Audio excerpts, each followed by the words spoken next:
our listeners, especially we have many Africans that are, not conversant with what is happening in Nigeria when it comes to each politician. He's a 63 years old man that has been a governor of Kaduna State for 2 terms. Nasir Ahmed El Rufai, CON, is a Nigerian politician who also served, like I said, as the governor of Kaduna State from 2015 to 2023.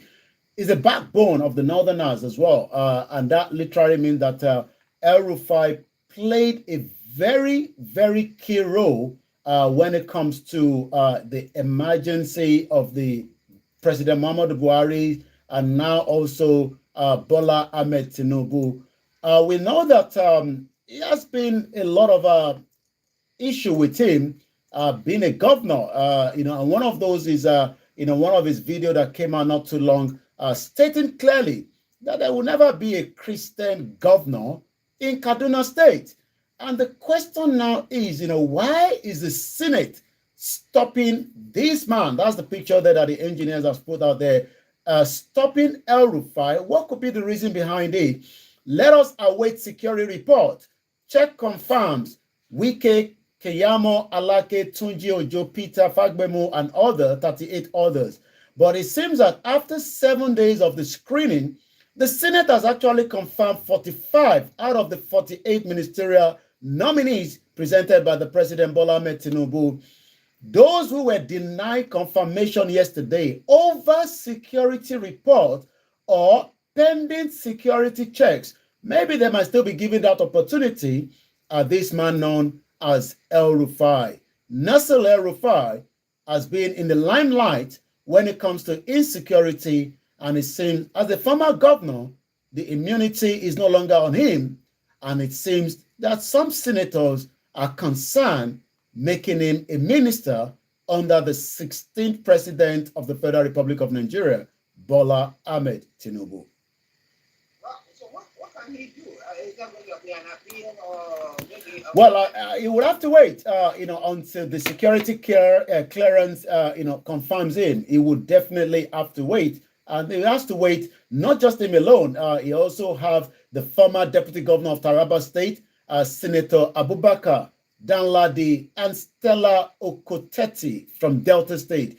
These three had petitioned against their nominations, and that is why they've been put on hold. So 45 have been screened, even though there was a rowdy session yesterday during the screening of Festus Keyamo, but it seems that things are still going according to plan with the Ninth Senate, and then many Nigerians are going to be asking, how are they going to quickly put this economy back in space, and also so many other sectors that we have been discussing, as Nigeria is now fully ready for President Bola Tinubu cabinet to kickstart and roll up their sleeves, because many Nigerians are crying day and night. Well, they're crying day and night. They heard it, they hearing it, or are they just like, let's get on with our lives and let's see what happens? Well, we want to post a comment to so it's all right if I get not managed to this. I'm actually here in the South Place, and we are bringing you based from Nigeria. Now, the federal government has reviewed its contempt suit against labor. So that is a good move by them, because we're talking about the fact that you want to go into this negotiation with me. You want to tell me, oh, you know what, stop the strike, but he said, well, you're breaking a court rule, and therefore we are going to make sure we throw you back into jail. I will want my people to be going on strike like no man's business. But it looks like the federal government has turned it right to, okay, let's discontinue that, and then we can go into talking. What has happened there, John?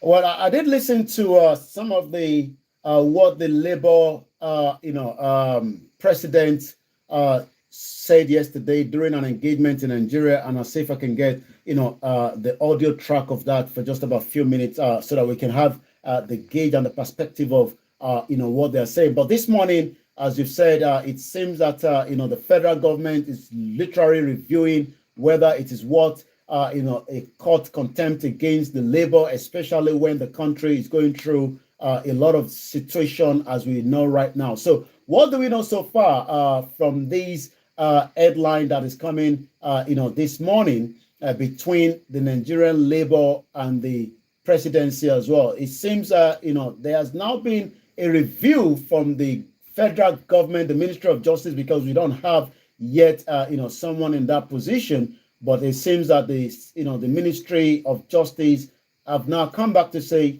maybe we should just, put on hold for now when it comes to pushing the labor into where there will be a court case against them. Remember, we've been talking about this, for a few days now. But like I said, many Nigerians are asking whether the government, is listening. Maybe this is part of the listening government that many people have been waiting for, or maybe not. But what I can say this morning, the federal government of the President Bola Ahmed Tinubu has come up to review part of what is meant to be the discussion between the Labour Party and the court case. This is what the engagement last night with the leader of the Labour Party, the Nigerian Labour Congress. On the restructured negotiating team, especially the government team, who has it and those that will lead the government team. That one is still pending. However, rising from our next meeting, we decided to take further action on the sector's position of the Industrial Court and the Ministry of Justice through the Solicitor General that they are sending us letters about contempt, and then the neck of the NLC rose up, giving up to 14th of August for them to withdraw such a summon for contempt or face industrial action, real industrial action. But equally this afternoon, the Minister of Justice through the Solicitor General of the Federation sent a letter to us withdrawing that charge. So far, so good. That's where we're at. Well, so far so good. That is where they are. So that means that a letter has been communicated to them, and that also will stop what we call the next protest that was meant to be happening on the 14th of this month. Star Radio UK, finest African and Caribbean radio station in London. I'll come back again to you in the studio, Mr. Archie.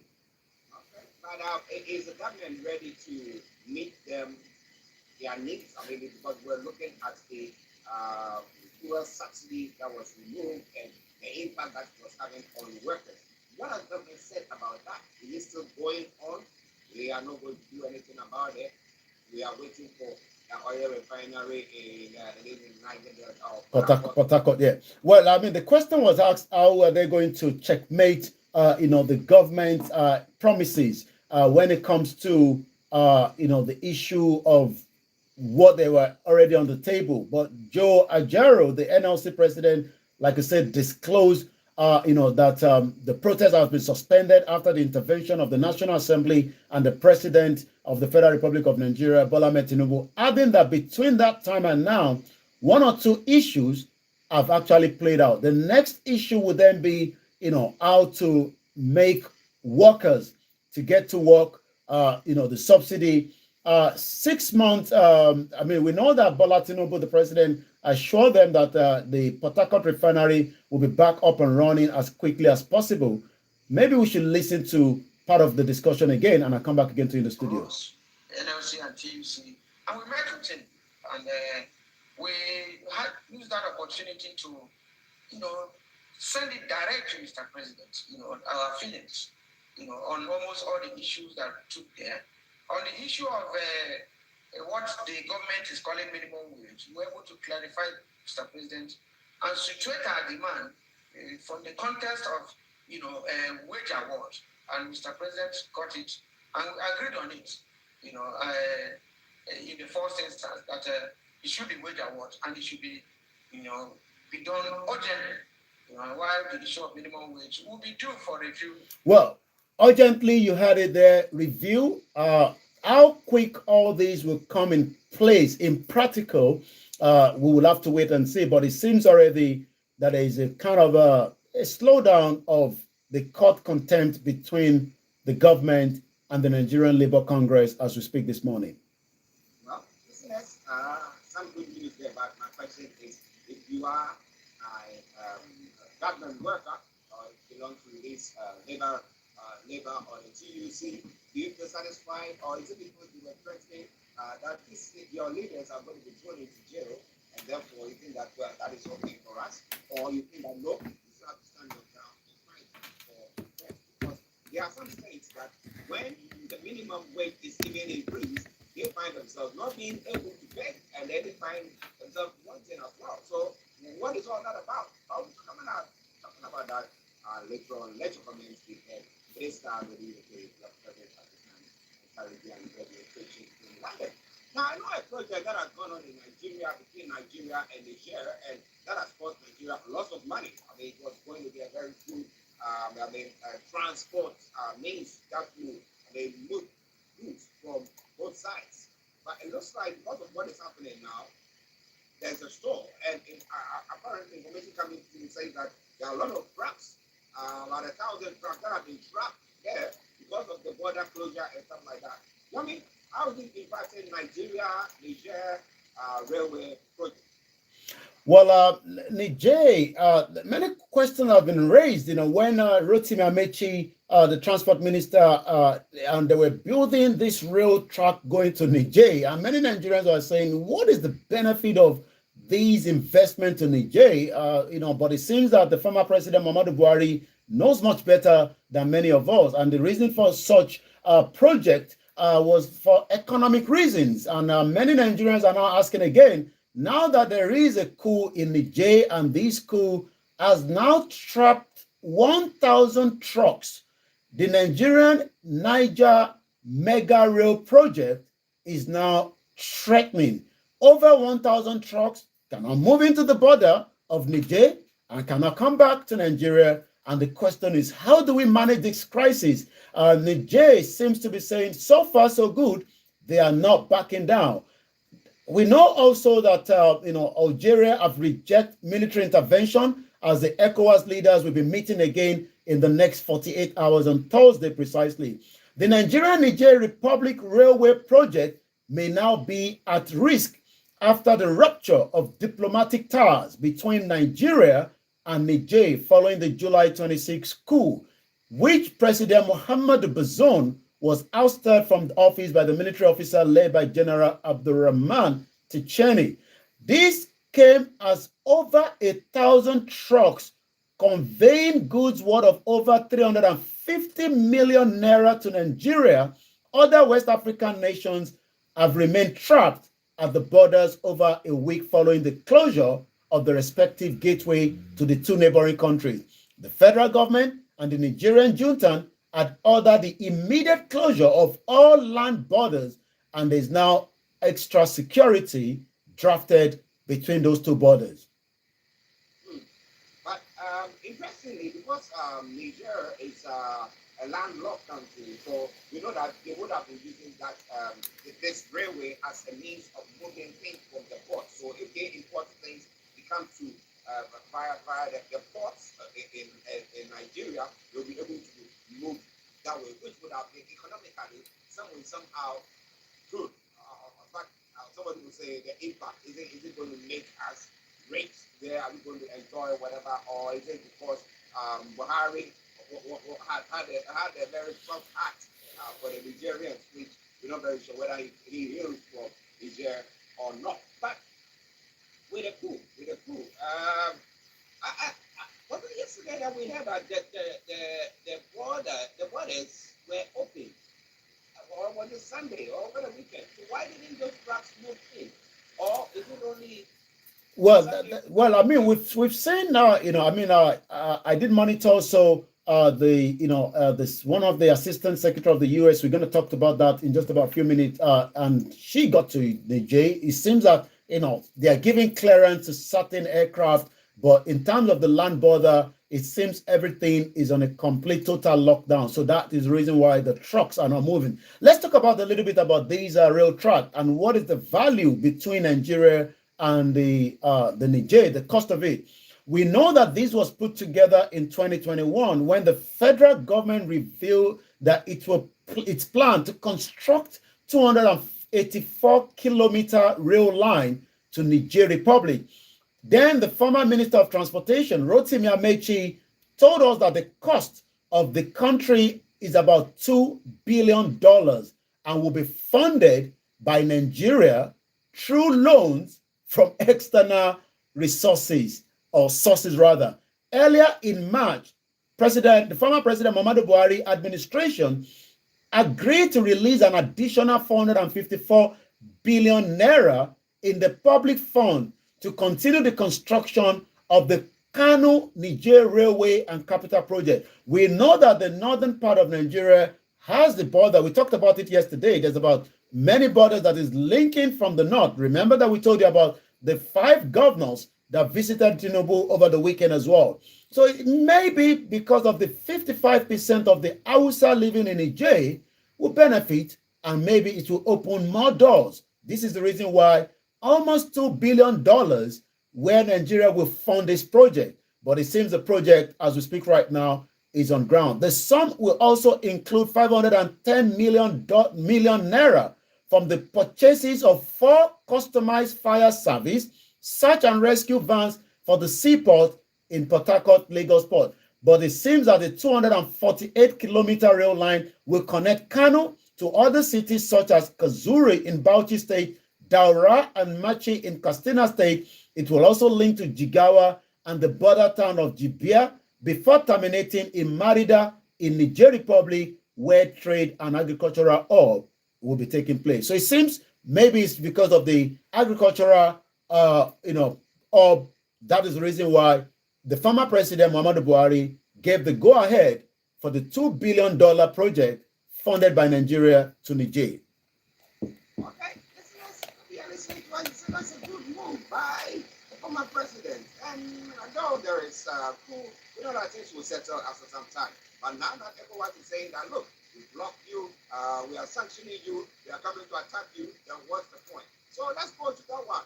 Now we know that the president, Bola Tinubu, did, on behalf of ECOWAS, threatened the junta in Niger that give you a week. The week has elapsed. Now they are going to have a meeting on Thursday. But we have other countries who are saying, stop it, don't do it. So what is the next move? Well, Thursday is just 48 hours, and then we'll probably know what is going to be the next move. But according to the report yesterday, where a top U.S. official traveled to Niger, held talks with the junta, but not allowed to see the ouster, disposed President Mohamed Bazoum, and also the coup leader as well. What do we know? According to Reuters, the U.S. State Department, acting on number 2, traveled to Niger, held talks on the Monday with the senior officials from the country's junta, which has seized the power, but made no progress in meeting she described as very difficult. The U.S. Acting Deputy Secretary of State Victoria Nuland was the name, and she told reporters in a call, met with Musa Salom Bamo, the self-proclaimed defense chief of staff of Niger junta, and 3 other colonels supporting him. But he was unable to see the real top gun that she wanted to see. Washington offer ways to restore democratic order, Nuland have said. It seems now that the Sunday expiration of the 7 days ultimatum by the President Bola Ahmed Tinubu and ECOWAS is now about 48 hours, and it seems already that we'll have to wait another 48 hours to see what is going to be the outcome. The Senate in Nigeria has not given all clear for Tinubu to go ahead when it comes to the attack from Nigerian perspective, but what is going to happen on Thursday will determine the next waves of what we're expecting. But for right now, trade has been cut out, and as we said earlier, the rail track is already trapped. That means $2 billion of Nigerian money that we don't have, money that probably maybe from the Abacha loan that Abacha stolen wealth of up to $5 billion. It seems already the problem is still not going as much as President Tinubu would have loved it to go. And from what we are told, maybe this week, there might be a notice given to the 3 political parties about the outcome of the Presidential Election Tribunal. Yeah, an interesting one. Really. Our listeners is Star Radio, your favorite African and Caribbean radio station in London. Oh, I think from Nigeria, which is a live in our Love London studio, and we're here in the South East. So let's see what happens on Thursday. Maybe Nigerians are looking at it and look, because about 2 billion, let people go out here, the democracy, or let's invade them and let's have our money's worth of whatever we invested there. Now, we know. You know, money, good morning to you. It's a good morning to everyone, and good morning to you. Thanks for sharing as well. I wanted to share as many people as possible. Okay, then. Now, we have the president who has now come out to say that, you know what? Atiku wants his hand on my university record, and I'm not going to allow it. Now, Yomi, if I say, Yomi, now we want to go do something, Yomi, can you bring me a copy of your certificate? You have been to that university, you have got that certificate, so you can forward it. So why is Atiku crazy about that, Yomi? Well, Nigeria is a country where the politicians never tell you how they got those certificates, but sometimes we know those certificates are either legit or not. But it seems that the headline that Atiku is doing everything to bring to the minds of Nigerians that the president have some result that we need to cross-check. Bola Tinubu files motion to block the United States of America court from releasing his Chicago University record to Atiku Abubakar. The Nigerian president argued his academic records should not be released because they fall under a 1974 previous law for American students. I think the reason for, this is what I'm thinking. It seems that whatever name Tinubu was using as of the time will be revealed. And it seems that names has been changed, whether the names were changed in a good reason or not. But Atiku is still not yet satisfied. And that is why Bola Tinubu is also pushing some of his legal team in America to monitor as many other cases that might be around the world so that nobody brings anything that would destabilize him. Document that has been obtained show that Mr. Abubakar on August 2nd approached the state district from the Northern District of Illinois to issue a subpoena for Chicago State University to release Mr. Tinubu's school record, citing long-standing controversies around Nigerian president background, where journalist David Odoye obtained records that show Bola Tinubu that attended Chicago University in the 70s, guess what, was a female.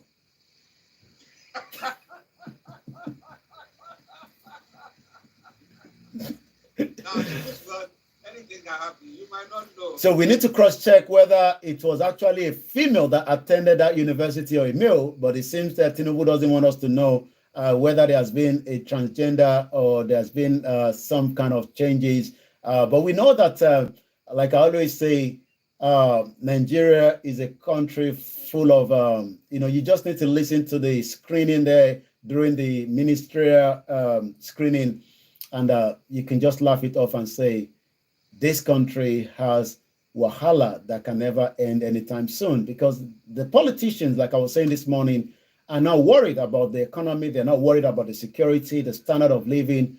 Abacha took out $5 billion. And I looked at what Formula One made in revenue, which employed thousands, if not millions of people around the world due to the movement of these events from countries to country. They actually made $2.6 billion. So one person moved a resources wealth out of the country, while another is making effort to provide jobs opportunity. And as we continue to say, do we have the right standard of people to be our politicians, or do we just see them as mini gods that are there to continue to subjugate, marginalize many Nigerians in different parts of the country? Good morning to you. The former president of Obasanjo did make a statement that, wow, all the old politicians should be cleared off and get some younger people to come and do it. That's why he was opting for Petroleum and all that. But what do you think? So the court said the should not come out this week to come and rule and say that, you know what? Yeah, there should be a rerun. Is Nigeria going to be stabilized, or are we going to see a coup like what is happening in Nigeria? The issue is, are people being served? Are citizens getting value for money for every tax and every sweat that they are sweating? Or some people are just making themselves very rich, getting extensions when it comes to their health, and others have not even got the tummy because they are so squeezed. Well, listeners, it is already UK. Go to your movie for the rest of the story. Thank you so much. And let's pick up some of the other news headline coming out of Nigeria this morning. Former Character Commission officer admit taking bribes, and he has also indicted the chairman. So many corruption going on every day in Nigeria, and this has been going on, for the last 60 years. And it seems that many Nigerians continue to ask, how do we stop this corruption? We can't stop the corruption when the institution itself are all corrupt. I remember David Cameron say Nigeria is fantastically corrupt country, yet Buhari say, well, maybe you should return some of the money in the country, and then we will be able to start having dialogue. There was a mild drama on Monday when a former integrated payroll and personnel information system desk officer at the Federal Character Commission, Aruna Kolo, accused of collecting bribes from job seekers in exchange for employment, owned up to the allegation. This was just as he admitted to have received over 75 million naira from desperate job seekers on the instructions of the chairman of the FCC, which is the Federal Character Commission. Not done, Kolo claimed that the FCC boss instructed him to transfer the money to his own personal account and pay her in cash, which he did a couple of times in her house. Kolo made the revelation at the ongoing investigative hearing of the House of Representatives Ad Hoc Committee investigating the federal ministries, departments, agencies, parastatals, tertiary institutions on mismanagement of the IPPIS. The ex-IPPI desk officer told the lawmakers that he resigned from the FCC just after November 2022 to join another Asset Management Corporation of Nigeria, but ended up getting salary twice, both from FCC and the new job in the same government. And that is why we keep saying, how many real workers do we have as against how many ghost workers operating in Nigeria? And that is why some say Nigeria is just as a country that is full of deceit. And this is also affecting many Nigerians outside as well. Disco PSN urges government to fix the healthcare infrastructure. Again, infrastructure, healthcare is one of the biggest threats when it comes to humanity. And the WHO have stated that Nigerians will not live past 52 years old because of the health reason and other standard of living. And as I was listening to the United Nations briefing yesterday, where next month they'll be talking about the SDG goals. The Nigerian have assured the United Nations that the SDG goal will be completed by 2030. That will be just a year before Bola Tinubu. That is if he gets the second mandate, if otherwise. The question is, can we really look into the healthcare when governors, politicians are running out? Even the ex-president and the current president have been taking medical treatment outside Nigeria. The Pharmacy Society Nigeria, Lagos State Chapter, has called on the government at the federal and the state level to give more attention to the various infrastructure in the healthcare, saying that its priority are in the public interest. In a statement jointly signed by the chairman, Oyekunle Babayemi, and the secretary, Tosin Adeyemi, the body said infrastructure deficit in the health sector needed to be tackled. And the picture that you're looking right behind me is not a photo shoot. These are part of the healthcare that is given to Nigerians every blessed day across the 36 states. We're going to go straight to the social media at 41 minutes past 11 this morning, 8. Yeah. Where is the mattress on those? Well, the mattresses are gone. So if you're going to be in this clinic, you either have to bring yours or you just lay a kind of a, what we call, wrapper on it, and then you get the treatment. This is not a joke. This is what the healthcare system looks like in Nigeria. And I'm not talking about just outside the very buoyant city, even Lagos State, as we saw last week, Monday, where a doctor finishing her housemanship in under 2 weeks died for a lift that had been complained since 2018. And the wife of the governor said it was a spiritual attack.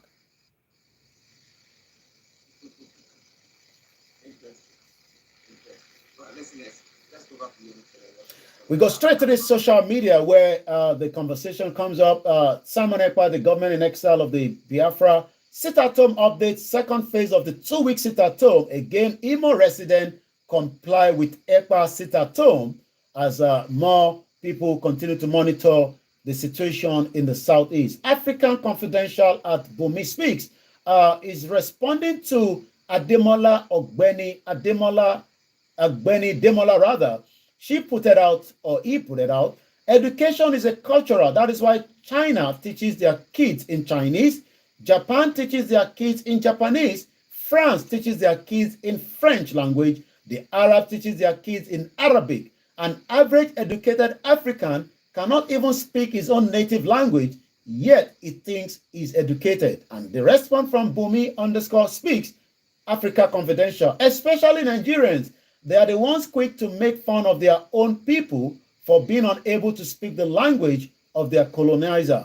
A good command of colonizer language, English, is a thing of status in Nigeria. Ignorant, arrogant, miseducated bunch. And as I speak to you right now, just coming in, the ISIS militant in Sahel region and West Africa has now sworn allegiance to a new caliphate leadership, Abdul Asa Ahimi al-Kishi, who was recently appointed after the former leader was killed by the U.S. military. So it seems that ISIS is still building up, and they are building up in a way that there is now concern. Let's see if we can give you this image.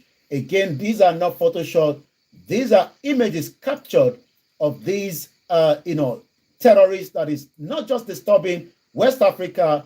They are making much headways, and that is also some of the concern. So what you're looking right in that images are the foot soldiers of ISIS moving in and out of different parts of West Africa, most especially using the motorcycle that have been brought in brand new due to the terrorism, money exploitation, the killings, and so many times invading the barracks of different countries. A caller, like I said, over the weekend told us that they've also invaded many times the military barracks in Niger Republic, or Republic of Niger rather, where there's a current crisis. So on the last note, going back again to what is trending on the social media, more people are responding to why the Victoria Nolan could not get even a weight of the US into the Niger Republic, as we say. Once again, this is Star Radio UK, the finest African and Caribbean radio station in London. Morakinyo at Morakinyo_Larry also responding to a news headline, only restructuring will save Nigeria, says Ohanize. Well, it seems that restructuring is late. Disintegration is the solution. This is coming from a Twitter handle at Morakinyo at _Larry. Again, and the identity of a Nigerian army captain that was shot dead by a female soldier has now surfaced. Again, it seems maybe it could be a mental issue or not. We do not know the reason behind why this kind of incident occurred, but we know that many military personnel across the world go through PTSD and so many others as well. Many Nigerians continue to ask about the economy of Nigeria, and as we say, the economy will only work if we have been a country that have industrialized. And as many companies are moving out of Nigeria, it seems that the big guns are also leaving Nigeria for reasons known to them, especially when we talk about the exchange rate that doesn't seem to be favorable to many of them. And that means that many big organizations that we've known in the last 3, 5, 4 decades have now decided to pack out of Nigeria because they can no longer survive in the economy. And I have one audio that we could play, in support of that as well, that came out when one of the many Nigerians that are now concerned, this is how he made his concern known to us. Yes, so the company behind Maclean, Sensodyne, and Panadol are leaving Nigeria. They are exiting the country. And it's really sad because they've been in Nigeria for 51 years and now they are leaving. Think about all the people that are going to lose their job as a result of this. Some people are probably be working with them for more than 20 years. So all of a sudden they are going to be jobless. And the reason they give for them ceasing operation is that the foreign exchange has become so shaky, and also that their revenue is really declining. And I mean, it's really so sad. It's really sad. And I mean, I don't know. Well, he doesn't know. I'm not sure whether you know, Mr. Archie, but as we say, many Nigerians are now asking, how is this government going to revive the economy so that there'll be jobs, there'll be food, and there'll be security, and there'll be standard of living? That is the concern on the lips of many Nigerians this morning. As we say, 130 million Nigerians are still people living under the abject poverty. That means $2 is not available for them in their homes. A sad one there. But I remember back in the day, I was quite some time when I was a student, I visited Nigeria, and I was talking about the factories that were there, the car plants. I remember Peugeot, I remember VW, and they had all those plants, and there were lots of factories. I remember because I was there for a month, and I was traveling from state to state, and touring the whole place, and it was lovely. But for us now to see a dive down to this extent that we have companies leaving, and that is on another level. Because what are people going to do? People are going to lose their job. What do they do next? But one area that I'm thinking that the government has to address or talk about is the situation that is going on in the southeast. Now, for 2 weeks, can you just imagine the impact on the economy of the whole of Nigeria? Yet, it's like, oh, nothing is happening at all. That means they don't actually care about the citizens. Well, I believe as that the government is trying to solve one problem, one is still coming out as well. We know that the government came in, maybe there was not any intelligence that Niger will be going into crisis, and the Niger issue now is overloading on Tinubu as we speak right now. Already, there's still people that are not happy of, regarding, the concluded election.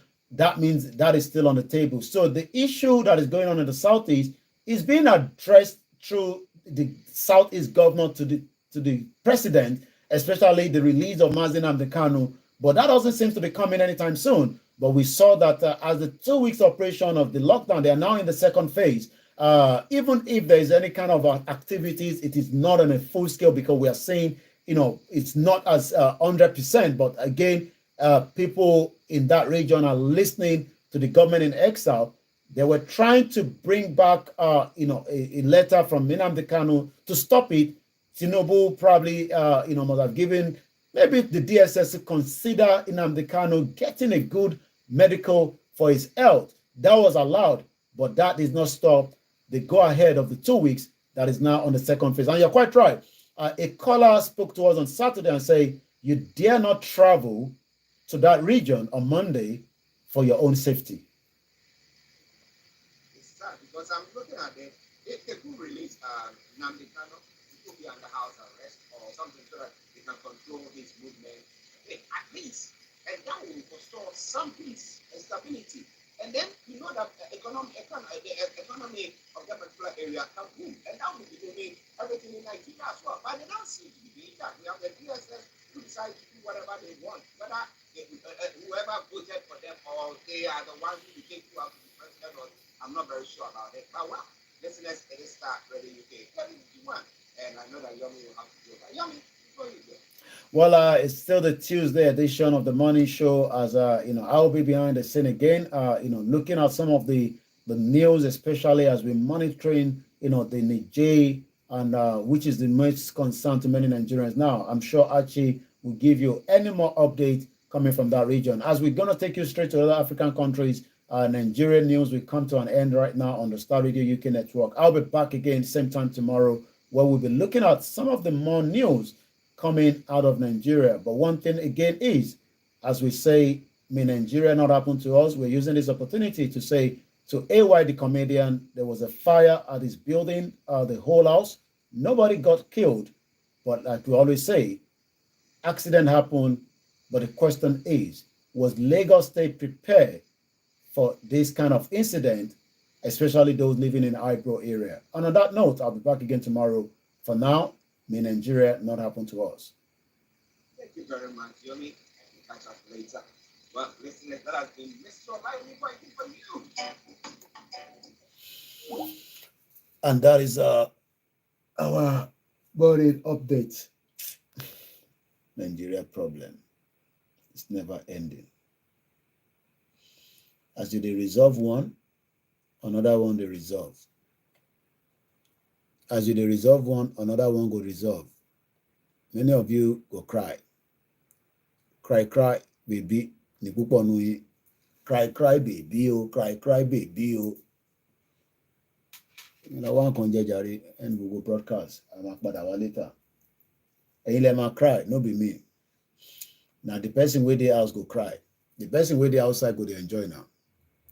So continue to live in denial until it happened to you. It will happen to you. It will happen to me. But Oma Bani. I hope some of you knows that. I've talked about the economy this morning. It will affect you. Yogi Moki, good morning. Moki Grandma, Felicia. I know some of you are pained.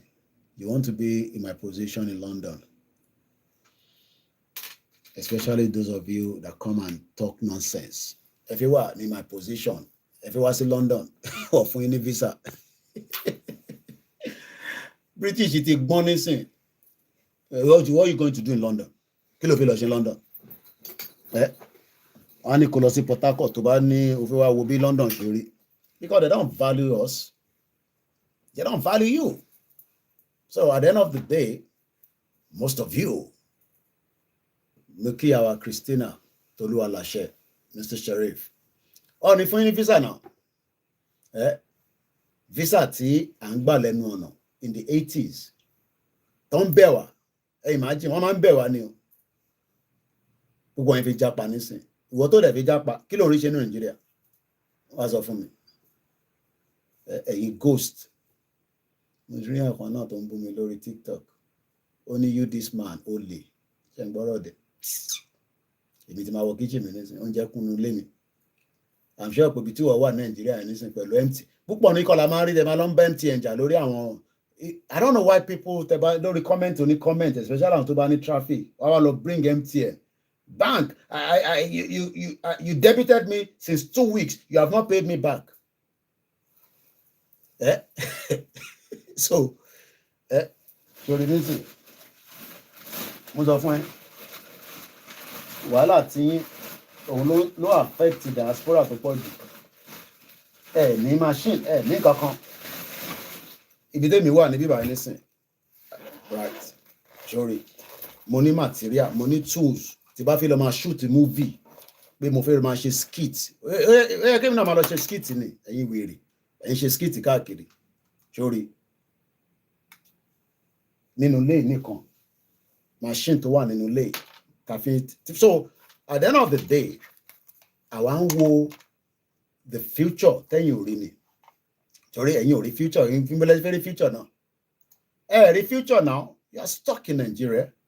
Wọ́n ti bà ayé yín jẹ́ náà. Wọ́n ti sọ yín di in tí kò jẹ́ kẹ́ di. You know, how can somebody come? Wọ́n á pè yàn kan lólè. Can you imagine? Abacha jí 5 billion. Orí yẹn sọ pé olè làbájá. Ó wá pé àwa lé olè. Ṣe rí pé kò make sense. Kò make sense because ó ní làákàyè. Kò tẹ́ bá ní làákàyè ni.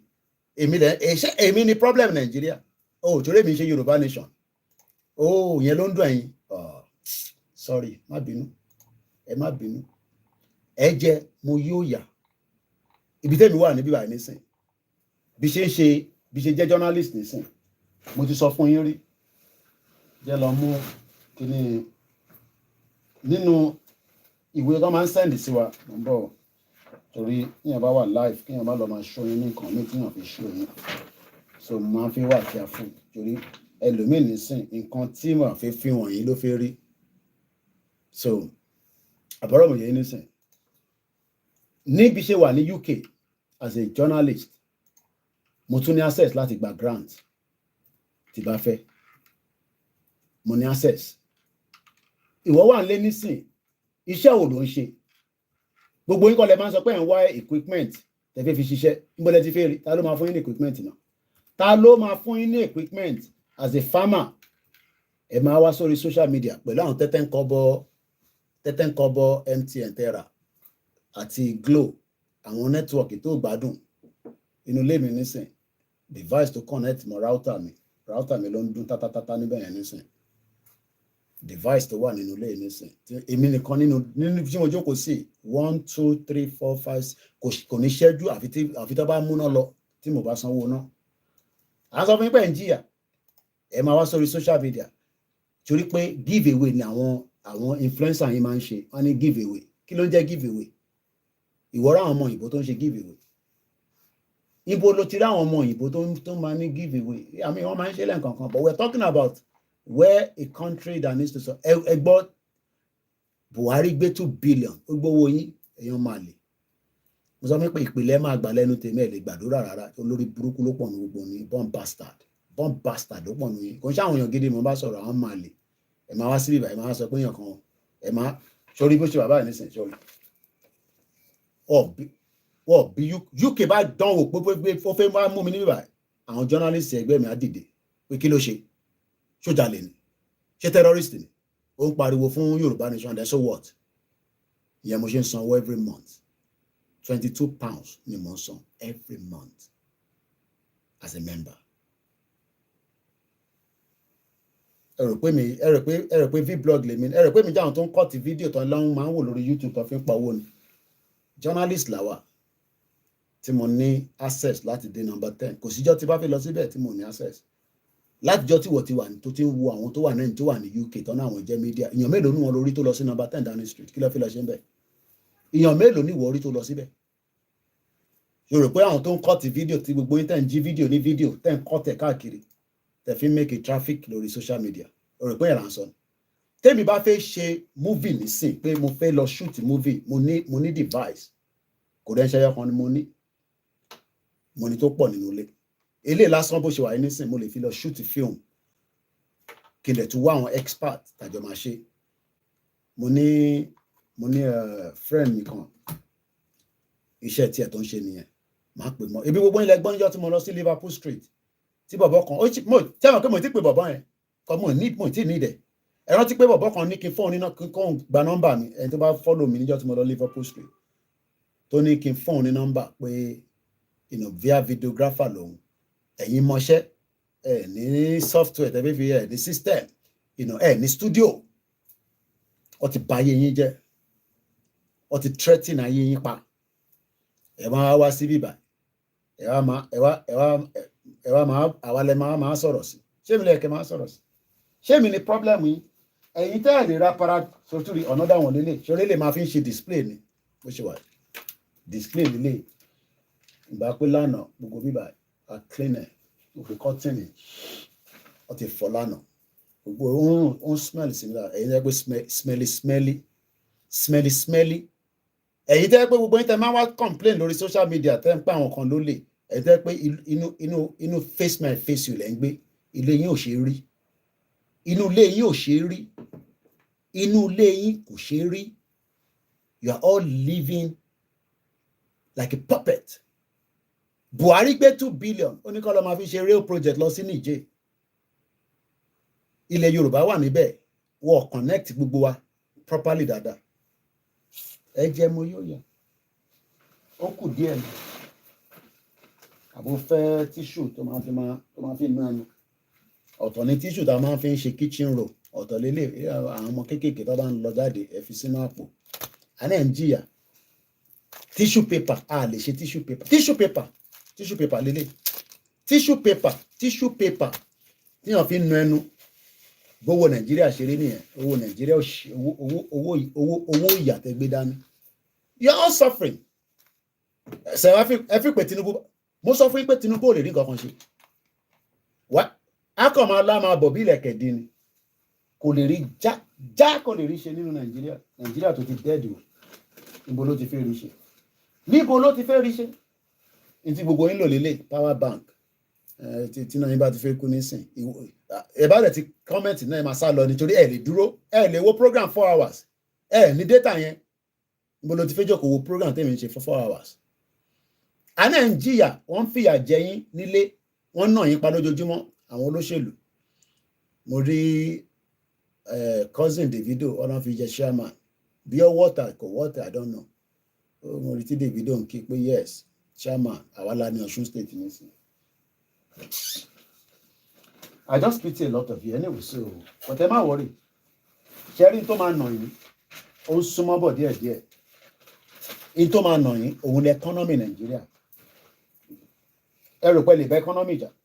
No problem. Mo ti rántí jọ́ tí mo ti gbàgbé pé mo nílé ń bẹ̀. Mo ti gbàgbé, mo ṣe rí nísìnyí. Mo ti gbàgbé pé mo nílé ń bẹ̀.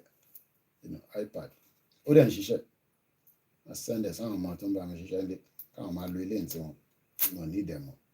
Born bastard. Tẹ́ rówó jẹun.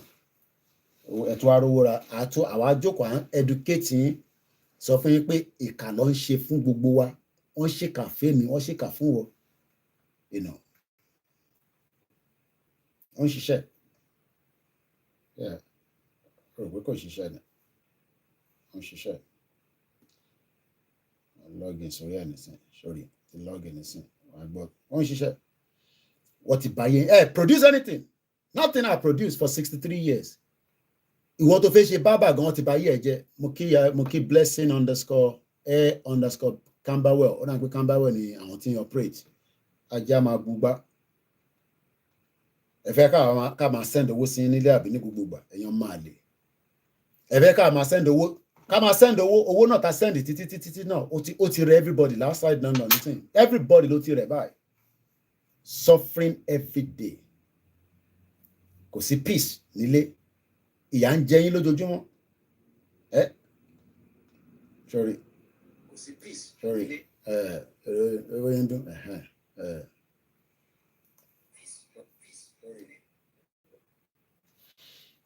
No need it. I send it sáwọn tó wà nílé àwọn àlọ́ fún wọn máa fi ṣe communication. À ń sọ fún yín pé kí gbogbo akájọ báwọn olóṣèlú wí. Do you know that there's only less than 80 people who represent wa as ọmọ Yorùbá? Ẹ rí pẹ́pẹ́ bí àṣà DG75. Kékeré lẹ rí nígbà Buhari. Tinubu yìí ẹ rí pẹ́pẹ́ bí ẹ rò pé World Bank máa gbówó kan fún Tinubu. Tó bá ṣe ń gbówó fún lọ́mọ ní kó dìbálé owó Nàìjíríà bó ṣe wà ní. Tó bá ṣe ń fún ní owó ló máa dìbálé owó Nàìjíríà. Àwa wá ń jókòó sí bíbà. À ń campaign fún yín lójoojúmọ́. Kàkà kẹ́ farabalẹ̀. Kẹ́gbọ́n tá à ń sọ. Ilé nísìn. Kò cheap náà £2.50. Mo ṣe rà ni. Mo fẹ́ send ẹ̀ sílé ni. Wàhálà tí náà ló ń ṣìyàn léṣe. Sorry. Request ni. Paracetamol lélẹ̀, ibuprofen lélẹ̀.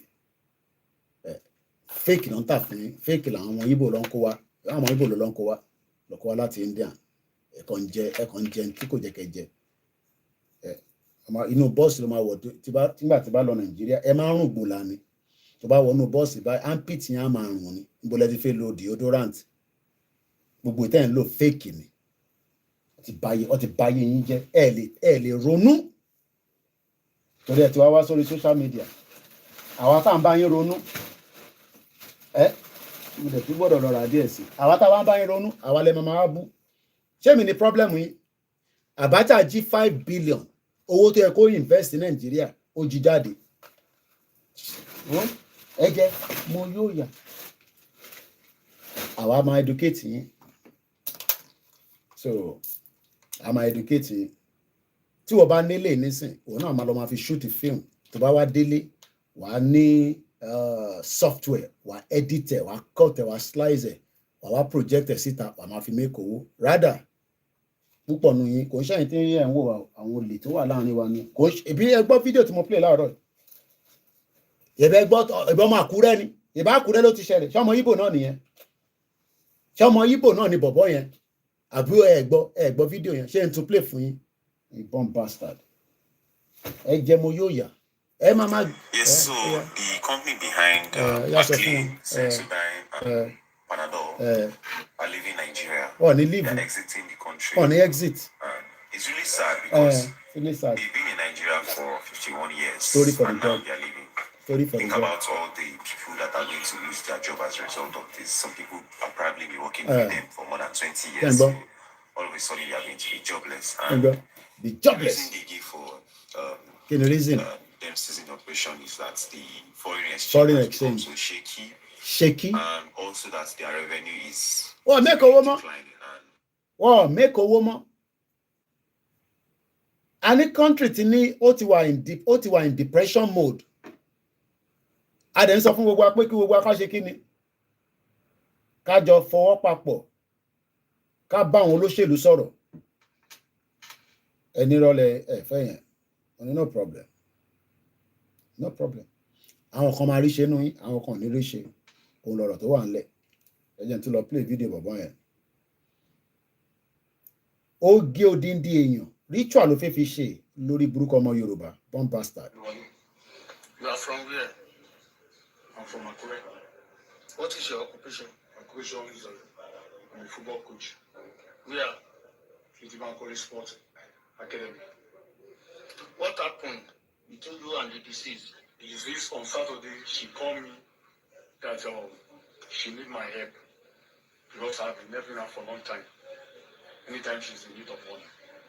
In my ex, and I asked her to come to my daddy's house, and the moment she got there, I offered Coke. I went to go and buy Coke. I bought you. She's not even drink the Coke when she's slumped. And when she's slumped, I was scared. Don't know what to do. So, and that's made me to take some. After the decision, or I take. Okay. What decision did you take? Okay, decisions I did that. First, I was thinking I pour hot water. Yes. Pour hot water. With the hope that she will wake up. Because I was with your knowledge as a coach. I know that you know at least first stage. Yes. Sure. If somebody's slump, his hot water is the normal thing to pour. I first I'll give out the cold water because I was thinking maybe it's easy. Yes, of course. I first give out cold water. Answer the question. Okay, so the question is the hot water was the right thing to do to pour on the person that's slumped? The answer is either yes or no. No. Okay, apart from that one, why did you tie the legs and the hand? Thank you, sir. It's like when the whole thing that's happened, and I was very scared. Oh, she's scared, no, Neil. I don't know what to do again. I don't know what to do. Oh, so let's say. Oh, your sale, ọmọbìnrin. Oh, your intestine. Put it somewhere. Because I was scared. Okay, when you scared, why did you open the stomach? You dissect the stomach and you remove the intestine. Oh, your intestine. Oh, your sale. Kí a má fi wẹ́nu sọ yẹn. Kí àwọn sọ̀rọ̀ àlùfànṣá ní bíbá. Oh, your private part. Because I wanted to cut it to two. And put inside bag. Somebody that's scared about somebody died, can that person open the stomach of somebody and remove the intestine? And remove the private part. Lákùrẹ́ lélẹ́yìí nílẹ̀ Yorùbá. I told you, ẹ máa jẹra yín ni. Kèmí ti sọ yẹn, ẹnu orí bá yọ ni. Ẹ máa jẹra yín lẹ́sẹ̀. Ó dà pé tí understand tó ṣẹlẹ̀ mẹ́ẹ̀. Èèyàn ó lọ sínú ilé ẹ̀. Ó ní kó jọ ex-girlfriend ẹ̀. Ẹni tó ti mọ̀. Ó ní ebi ń pa òun. Ó ti máa ń fún lówó tẹ́lẹ̀. ó dà tó bá wá ní owó bá sùn kó máa bá tiẹ̀ lọ ono slum ok tó bá slum ìbí ó yẹ kó pe kò sí emergency àlàáfíà ní family wa Mr. Perry ìyá wa Jọkẹ́ mo kí mọ́mì ẹ káàbọ̀ mà Abíọ́dún Lexi ó wá sọ pé ó slum ok káàtẹ̀ sọ pé ó slum lóòótọ́ àdẹ̀mọ̀ pé kò sí emergency Nàìjíríà ó ní ó da omi tútù lé lórí kò jí ó wá da omi gbóná ó dà lé lórí ó wá expect ìwọ tó da omi tútù léyàn lórí tó jí ó wá lọ da omi gbóná lé lórí ẹ rí pé kò make sense ó dà káàtẹ̀ accept ok fair enough ìyẹn náà ó lọ bẹ́ẹ̀ ó ṣètò ó wá la ikùn ẹ̀ bẹ́ẹ̀ tó fẹ́ gbé ọmọ jáde nínú ikùn bẹ́ẹ̀ tó lóyún ó wá dissect ẹ̀ kọ́ èmi mọ̀ bó ṣe gé ikùn yẹn bí ó gé báyìí ni bí ó gé wọ́n ṣàṣọ pé ó wá gé ikùn ẹ̀ ó wá yọ gbogbo ẹ̀dọ̀ rọ̀rọ̀rọ̀ ó yọ kúrò eléyìí ò ṣe nínú tíátà nínú ilé bàbá ẹ̀ lélẹ́yìí o ẹ mọ̀ pé lọ́spítù nìyẹn ti máa fẹ́ sọ pé òkè ẹ̀jẹ̀ á máa ta I can imagine the blood all over the place because bó bá ṣe ń gé ẹbí gbogbo alámárí tó máa ń gé ẹran tó bá pa tó bá ti ń gé báyìí ẹ̀jẹ̀ á máa tú ó wá yọ intestine òkè káàtẹ̀ sọ pé òkè ó tún ṣe mistake ayé ẹ̀ ṣì ń já náà ni o ó ṣì ń fíà náà ni o Àkúrẹ́ lélẹ̀ ti ṣẹlẹ̀ kò ń ṣẹlẹ̀ yíbo tó tàbá mo kí princess Awoniima ẹ̀ka àárọ̀ àbákẹ́sàn mọ́mì eléyìí Mr. Taiwo Ọlárẹ̀wájú ẹni Nigeria is dead wọ́n ní àwọn kan ní kò tí dead wọ́n ní ó lè láwá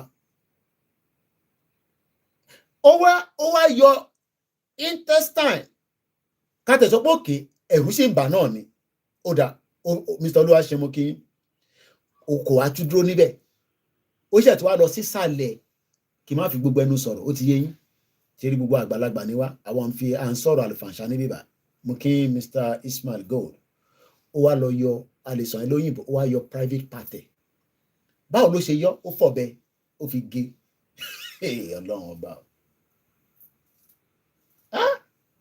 kan ṣẹlẹ̀ nílẹ̀ yẹn ibẹ̀ lè bá fẹ́ kémi wá kí n wá máa gbé láàrin yín nínú ẹ̀yin animal because ẹni tó ń ṣerú nǹkan bẹ́ẹ̀ ó ti di animal kò ń ṣèyàn mọ́ èèyàn mélòó la mọ̀ tó wà bẹ́ẹ̀ láàrin gbogbo ẹ̀yin tí ẹ ṣe wà nílé tábàwí lọ tán nísìn á ní devil ni torí èṣù àwa làwa léṣù èèyàn dáadáa léṣù ṣòṣẹ́ bá ti ń sọ ẹ máa sọ pé Satan àbí devil yìí torí ìran Yorùbá àwa la ní èṣù kò dẹ̀ sí nǹkan kan tó rán pẹ̀lú pé ká sọ pé àwa la ní èṣù tí wọ́n bá believe in it problem tiẹ̀ nìyẹn so all these happen eléyìí fídíò tí mo play ó ṣẹ̀ṣẹ̀lẹ̀ ni o ṣèbí ìta rí tọ́rí mú nìyẹn bí a torí pé gẹ́ẹ̀ yẹn dágbére fáyàn kan pé mo fẹ́ sáré délé x ni o bí àyẹn lọ ṣe mọ̀ if not good afternoon boss Nigeria is dead one banker hanged himself today this morning but I have yet to get the full details ẹ̀ ń gbọ́ reporter wa ló tún sàyẹn fún mi nísìn pé yàn kan hanga rẹ̀ láàárọ̀ a banker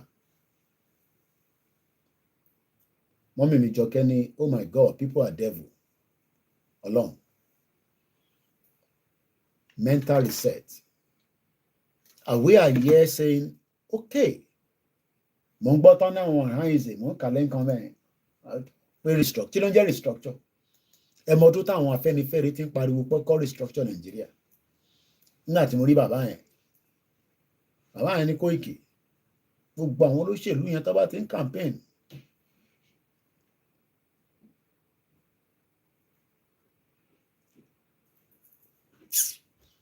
anyway I don't know ẹ kí mi lọ jẹun náà á padà wá later ọkọ ẹ mọ ọ̀rọ̀ Nàìjíríà àìdènìyàrá kò sí bàbá sọlọ sọbọ argument táwọn tó máa ń sọ pé ká fix Nàìjíríà tó bá dẹ̀ ń sọ̀rọ̀ pé Nàìjíríà ò dáa tẹ bá rí ẹfẹ́ lè máa béèrè pé what is the next option okay kí ni the next option fún gbogbo wa tẹ bá ní ẹ̀fẹ́ ká break ká pín ká gba sovereignty what Mr. Bidemi ní wickedness of a lot of people in Nigeria okay kí lẹ fẹ́ ká ṣe kí ni way out Tinubu government is still very young. No problem. I monitor it. No problem. But ṣé mọ̀ pé for every day, mo gbàdúrà fún ẹ̀mí gígùn fún gbogbo wa. For every day tá a bá ń sùn tá à ń jí, à ń dàgbà sí nìyẹn. So how do you want to plan your future? Because èmi wà níbí báyìí nísìn. Mo lè wò pé àwọn ọmọ tí ì fi ṣe nǹkan kan nísìn, mo fi slow down. Mo lè tún lè wò pé mo fi ṣe nǹkan kan kí n make effort. Báwo lẹ́yìn náà ṣe fi make effort? Because government gangan ló yẹ kó make effort nínú economy bí ṣe sọ láàárọ̀ yìí. So ẹ fẹ́ káwa náà máa sọ̀rọ̀ Nàìjíríà lójoojúmọ́, Nàìjíríà is not good. Ẹ fẹ́ ká máa ṣe analysis Nàìjíríà. Ìyẹn lẹ fẹ́ ká gbé dání. Ká máa fi di bàbá arúgbó sínú ẹ̀. Because tí gbogbo àwọn ẹ̀gbọ́n tó máa ń sọ̀rọ̀ yẹn, bàbá kan wà tó máa ń sọ̀rọ̀ lórí TVC, orí yọ, kò ń ṣàwọn journalist hangout tó ẹ rántí orúkọ ẹ̀ fún mi. Máa kan wà ẹ̀gbọ́n bàbá yẹn wọ́n ti dàgbà gan báyìí. Yọrí kíní kan yọrí ló ń jẹ́, mo mọ orúkọ wọn fún ni mọ Mr. Tiami Okin. Ta ló rántí orúkọ máa náà? Ṣé wọn glasses mi kí n lè rí iwájú? Kí lórúkọ máa náà? Kíní kan yọrí ló ń jẹ́ báyìí. He speaks on TVC. Fídíò wọn wà lórí fóònù, but mo ń fi fóònù stream lórí sórí Instagram. Ṣé fẹ́ káwa náà dàbí irú àwọn ẹ̀gbọ́n yẹn? Gbogbo àwọn ẹ̀gbọ́n yẹn ní sàn, àwọn ti wà in their 60s. Délé Jídé Òtítọ́, òun á ti wà in his 50s. Àti the other guy. So ẹ fẹ́ kí èmi àti Ṣéun Ọ̀kínbalóyè, ẹ̀wọ̀n káwa ṣì wà in our 40s. Káwa náà máa ṣe analysis. Káwa kan bá àdẹ̀wà òkè láàrin méjì ẹ̀. But kí millions of you kẹ́ máa jìyà. Is that what you want? Is that the kind of thing you want? And this is why we are saying all these things is not working. Kí ló wà ńbẹ̀ kí àwọn olóṣèlú wa kó dáwọ́ papọ̀ kájọ sọ pé yes, so that kò ní dìjà, kò ní di wàhálà, kò ní di sùúrùtù, and the country will dissolve. Tá bá dissolve kò mean pé à ní bára wa ṣe, a ṣì máa bára wa ṣe, but a máa ní a new system of government. Èèyàn kan ní Koiki, I'm just back from Nigeria. I cried. Nigeria is finished. Brother mi Olúwaṣeun lórí TikTok. Wọ́n náà ṣẹ̀dí láti Nàìjíríà. Èmi ò tẹ̀lé lọ Nàìjíríà nísìnyí. Àti tí bá lọ nísìnyí. Èèyàn máa lè kàn wà níbẹ̀ nísìnyí. Ó máa ń porí mi lẹ́ máa fi lọ bẹ́ ògùn. Ṣèmi gan wà lé báyìí. Mr. Bidemi ni they will never listen. They're always saying we in diaspora cause the problem. No, báwo làwọn táwọn diaspora ṣe cause problem? Báwo lèmi ṣe cause problem? Torí mò ń ṣe Yorùbá nation nísìnyí mi wọ́n á cause problem Nàìjíríà. How? Èyí tó ń dùn wọn ni pé èyí tó ń gbọ́ níta nípa Koiki yẹn ló ń dùn wọn. Èyí tó ń dùn ẹ́ nìyẹn. Buhari ní kó ṣe $2 billion project. Ṣé o mọ̀ kọ́lá la máa san gbèsè yẹn? Èmi àti ẹ, ìyẹn ọ̀dùn. I pity you now. That one no pay you.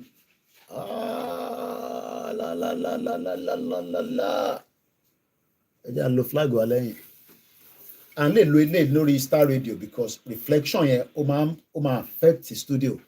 So yẹn la ṣe máa ń lo green background vibe. This is what you don't see.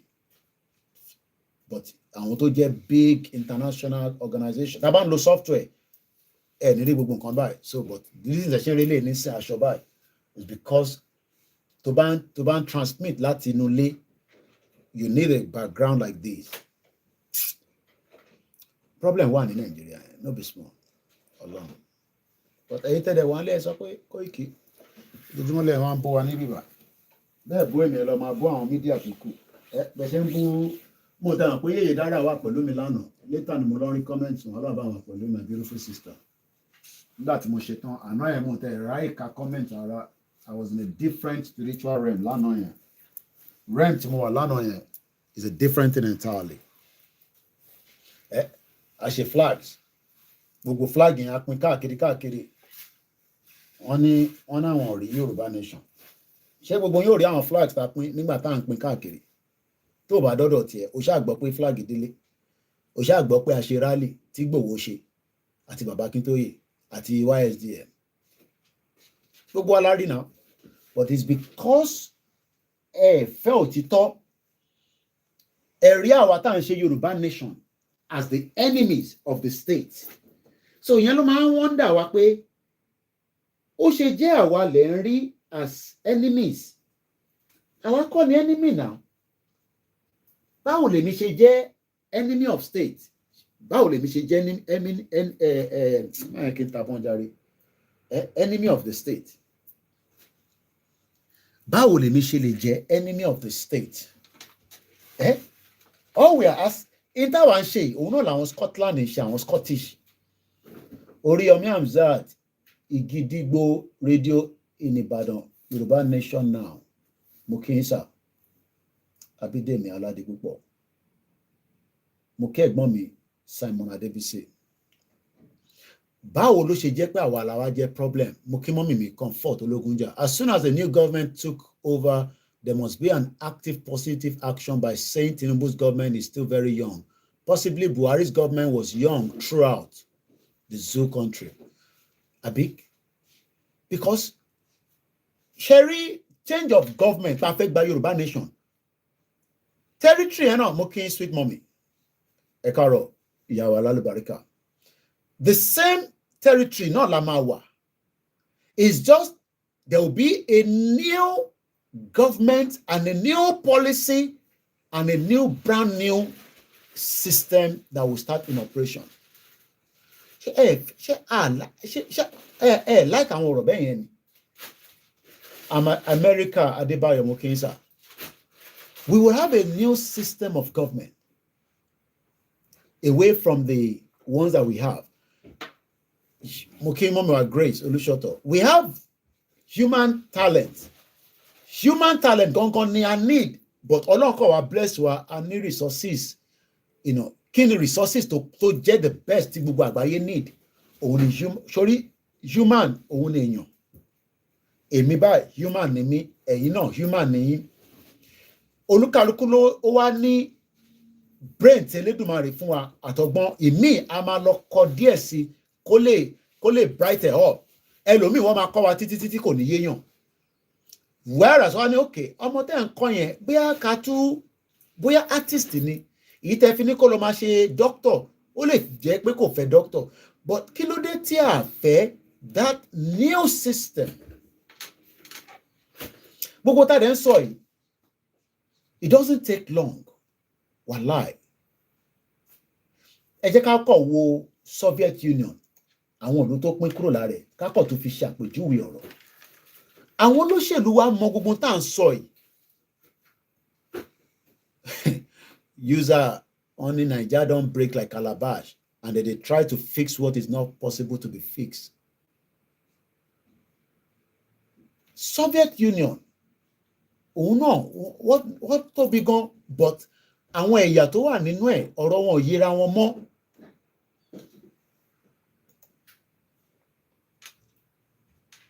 What are the countries of the Soviet Union? There are 15 post-Soviet states in total. Armenia. Àwọn kan nínú wọn náà wọ́n ì tí ì gbérí àfi tá a bá fi parọ́ fúnra wa. Kò mí pé tá a bá gba Yorùbá nation náà tán straight away pé gbogbo nǹkan máa dán mọ́ránmọ́rán. A máa ṣebí iṣẹ́ náà ni gbogbo wa lọ ń ṣe ní Dubai tí Dubai fi di tó dì lénìí. Iṣẹ́ náà lèmi náà wá ṣe ní UK in 25 years. Iṣẹ́ náà làwọn tó lọ sí Europe, àwọn tó wà ní Asia, àwọn Nigerians wà ní Indonesia, àwọn Nigerians wà ní Malaysia, àwọn míì study, wọ́n kọ́ àwọn èèyàn Aziz mo kí ẹ dáadáa ẹ̀gbọ́n mi. So gbogbo pé ilẹ̀ Yorùbá náà pé bí ọkọ̀ máa lọ boom lẹ́sẹ̀kẹsẹ̀, no, olúkálùkù máa add input. Mo ń ka problem wà nílé gan-an, mo ń ka kinní kan lánàá. We are in a serious deep shit. Ọlọ́run stage àtẹ̀tí lè dé ibi kò stage tí mo tẹ̀ pé ebi kan tẹ̀ tí mo too far gan nígbà mi gan. Sometimes I go too far. Màá kọ́ máa ka àwọn kinní ẹ̀ fún yín. Local government. Ṣẹ́rí local government. Iṣẹ́ tí yẹ kí local government ṣe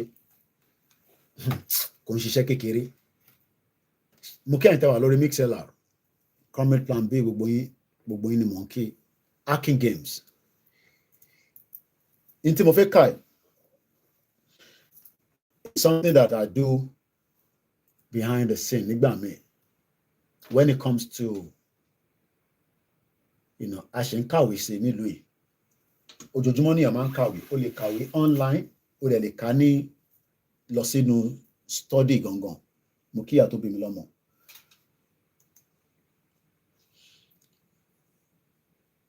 The role and responsibility of designating safeguarding. Kí ló ń pè ní safeguarding? That is the role máa kà fún yín nísìn. So mo fẹ́ kájọ ẹ kò follow me, Topic in tí mò ń kà is e-learning. It is called Advanced Safeguarding and Designating Safeguarding Lead. I have someone who always get upset every time I'm watching Koikimedia, and you can't believe it. Ẹ má bí wọn, kò yé wọn ni. Abacha kó 5 billion, ìyẹn bí wọn nú. Koiki ló ń bí wọn nú. Ó dá. Ẹ má worry, ẹ má fi wọn sílẹ̀. Ìkan tí wàá bú mi láàárọ̀, ó ní ó lè ní mí. No problem. Tó bá yá nísìn máa bọ́ sí kitchen. Ebi hàn tí ìrìlì nà mí pa ni. Tó bá nà mí pa nísìn máa bọ́lẹ̀ ń bẹ́ẹ̀ máa lọ dáná, máa dín ẹyin, máa dín dòdò, máa jẹun tí mo fẹ́ jẹ, bó dẹ̀ pé ráìsì ni. E-learning ni tí mò ń kà fún yìí, wọ́n ti design ẹ̀. Èdè Gẹ̀ẹ́sì làwọn fi kọ́. Ṣé mọ̀ pé gbogbo kinní tí mò ń fẹ́ kà yìí, àwa náà lè ṣe lédè Yorùbá so that a lè yí àwọn èèyàn dáadáa. Let's go into it. The role and responsibility of designating safeguarding lead. All staff, but especially the designated safeguarding lead and deputies, should consider whether children are at risk of abuse or exploitation in situations outside their families. Extrafamiliar harms take a variety of different forms, and children can be vulnerable to multiple harms, including but not limited to sexual exploitation, criminal exploitation, serious youth violence. It is not the responsibility of the designated safeguarding lead to decide whether a child has been abused or not. Investigate concern. This is the responsibility of the statutory agency, the police, children's social welfare services, and officer. Gbogbo táwọn arí ta fi sọ pé ká pín kúrò ní Nàìjíríà nìyẹn. Èyí tí mo kọ̀ rọra kà nísìn is a big issue in this country. Simon Abesi, ẹ̀gbọ́n mi ní, it takes a level of consciousness and reflex for a baby born in few seconds to know milk is sucked without any prior formal education. Mr. Abiodun ní problem wà, but they don't listen. Because à ń sọ̀rọ̀ àlùfàǹṣá níbí báyìí. Kò sí nǹkan tó ràn ní àwọn ìtẹ́lọ́ ń gbọ́, but in reality, gbogbo ọ̀ṣọ́ ọmọ kékeré mọ́. Gbogbo àná láti ń gbọ́ pé wọ́n ní Nàìjíríà máa dá, ó máa dá. Lọ́dún wo ló fẹ́ dá? Ìtẹ́mi rọra kà fún yín nísìn. Ẹ jẹ́ n lọ sí page 1 to 48. So ó máa ka gbogbo kinní yẹn dé 48. Ó máa tó wá lọ unlocking the next stage fún ẹ. Tó bá wá parí ẹ̀ tán, wàá wá ṣe exam. Wàá wá generate certificate fún ẹ. Inú ilé mi mo ti ń kọ́ ilé nísìn, mo ní láti jáde. This is how I also educate myself from inside my house. Ẹ̀yin náà lè ṣe the same thing. Tó bá yẹ pé a design gbogbo kinní ní èdè Yorùbá tí government wà dé mandated safeguarding, sexual exploitation. Mo sọ ní àná, àwọn kan rò pé bí eré, ẹ̀yin tẹ̀sẹ̀ ń wọlé, à ń bẹ̀yìn, ẹ wà very careful. Ìlú yóò jò pẹ̀lú àwọn ọmọ kéékèèké rárá. Ẹ jẹ́ ká ka the next one. Number 3 to 48 ni mo kà yẹn. Africa number 4 to 48. The designated safeguarding lead should, number 1, ensure the certain safeguarding and child protection policies are reviewed annually and the procedures are updated and reviewed regularly. The policy should be implemented always. Number 2, ensure the safeguarding and child protection policies are available publicly and the parents are aware of the fact that referrals about suspected abuse or neglect may be made and the role of the setting in these. Number 3, attend regular courses and be aware of the current legislation. Number 4, there is a link with the 3 safeguarding partners to make sure that staff are aware of training opportunities and the latest local policies on safeguarding.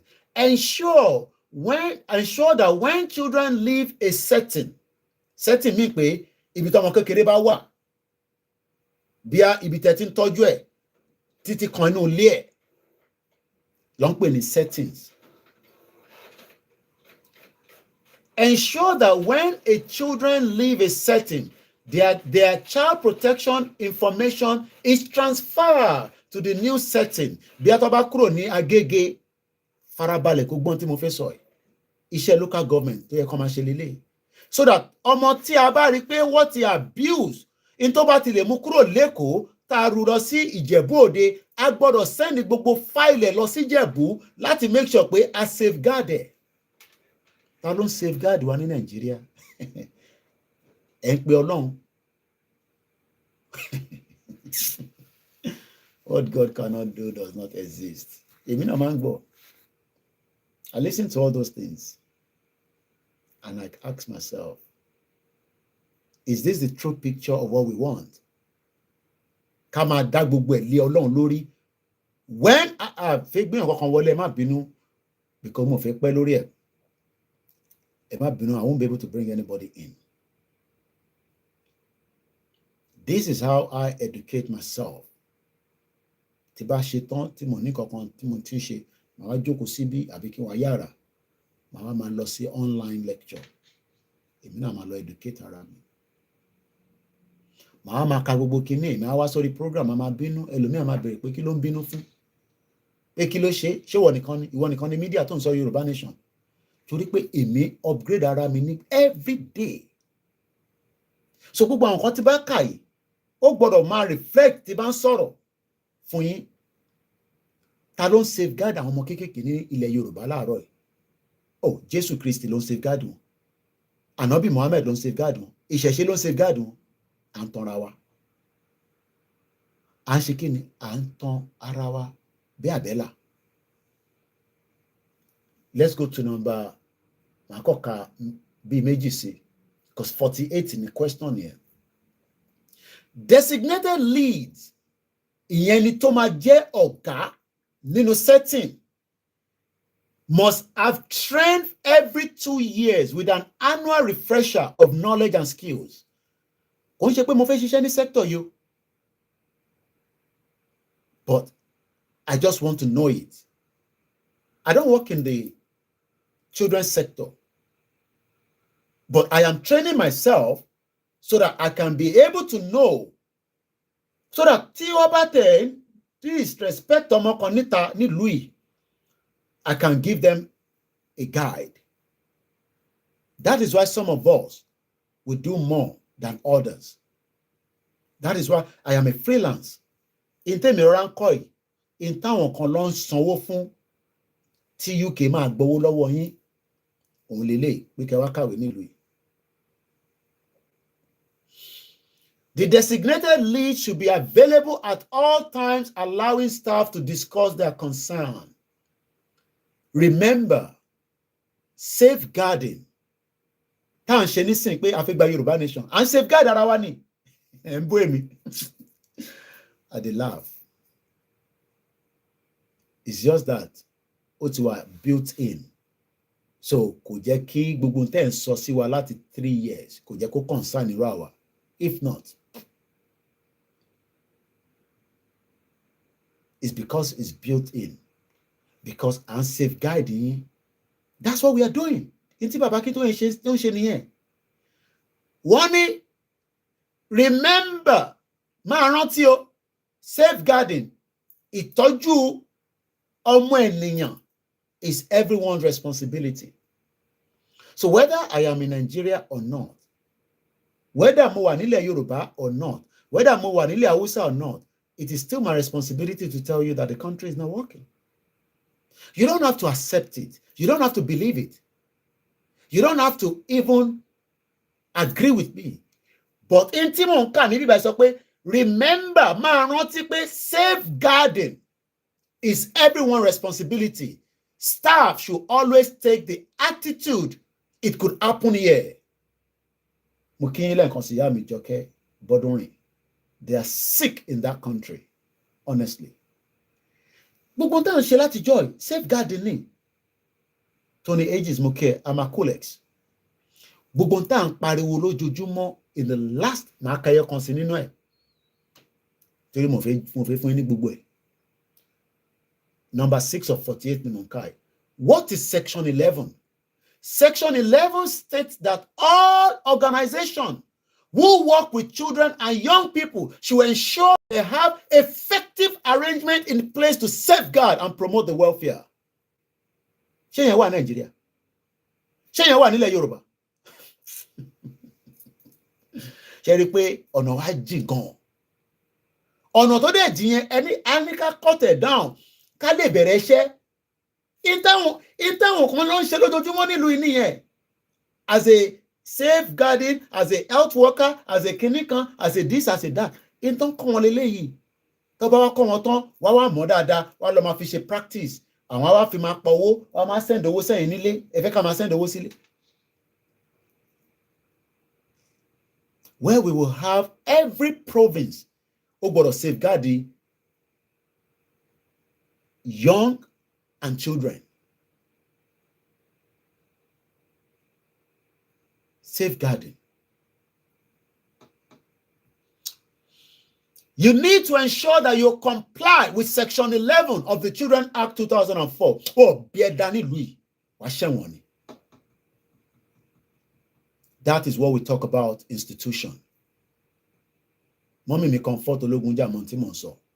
Sector táwọn wà nìyẹn. Èmi ò lọ ṣiṣẹ́ healthcare o, but mo ń kọ́ra mi nínú ilé. Torí pé lè ò ní kankan ṣe pẹ̀lú journalist, but ó help psyche mi àti brain mi. So that is why èmi máa overreact. Tí bá ń bú yín kò ṣe pé ó wù mí kí n bú yín. Torí pé tí bá ka gbogbo eléyìí pé ta ló ń bá mi safeguard ọmọ tiyín? Ta ló wà responsible láti bá mi safeguard ọmọ tiyín? Ìbá ọmọ tèmi ò sí ní Nàìjíríà. But ta ló ń bá mi safeguard ọmọ tiyín nílé? Ta ni? Okay, ẹ kó wọn lọ sí Arabic school. Wọ́n wá abuse wọn. Àdẹ̀ríyàn kọ́kọ́ tó máa sọ̀rọ̀ sí. Ẹ kó wọn lọ sí Sunday school. Wọ́n abuse wọn nínú Sunday. Tẹ́ àìmọye àwọn ọmọ tó wọ́n abuse nínú Sunday school. Ìyá mi Wúrà _ Adébíyí mo kí yín. Yemeko Classic mo kí yín mà. This is how I study in the house when I am not live. I take 2 hours at least every day to study and any subject ni máa ń lọ. But presently tí mo ń dé pẹ̀lú lélẹ̀. Kò ṣe pé mo fẹ́ lọ ṣe social worker, but mo ń train ara mi nínú ilé. Mo ń train ara mi nínú ilé fún iṣẹ́ táwọn kan ló ń gbowó fún. Èmi wá jókòó síbẹ̀ mo wá ń pariwo lójoojúmọ́ pé safeguarding ni ló mú mi lóhun ló wà nígbà àyà mi. Ó mo ṣe ń jáde. Ẹ wá ní olè ní mí. In táwọn kan ti lọ síbi iṣẹ́ nísìn tó ń gbowó fún, èmi jókòó síbẹ̀ mo educate you for free. And I wonder whether there's something wrong in our medulla oblongata. What be company náà dá?